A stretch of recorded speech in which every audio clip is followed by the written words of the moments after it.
I love Siargao! Kaway lang po, kaway lang. Wow!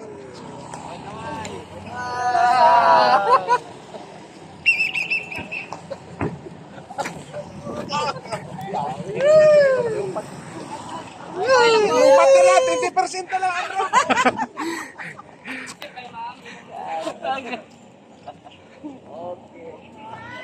A few moments later, a few minutes later, a few inches later. Tanaw ta sir, unsa na Ito sang gramo. unsa ni siya? Unsa ni tawag niyo ani? Ay, kuan man sa kanang sungo sa saang. Oo. So kaning sungo sa saang palitunig, nay mo palit gyud ani. Oo. Tagpilang kilo? 5,000. 5,000 ang kilo. Sus pila ka buok pud ani ngani.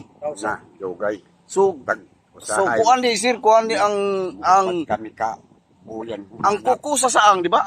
Mm. Ang kuko sa saang mahali na siya og 5,000 ang kilo. So diri na nay mo palit diri sa Siargao. Mo ni sila tatay nangita diri o mo ni sila nangita. Tabang lang ta pangita kani kay naay daghan diri. Muna siya. Oo. Hama nakakita gyud siya o. Nakakita among tour guide mo ni among tour guide. Muna na ang ingon nila 5,000 ang kilo. Allah. Pero how many months sila napunta? Maabot siguro mga 2 years. Korek. Gunggong! Barinig kita sa mukha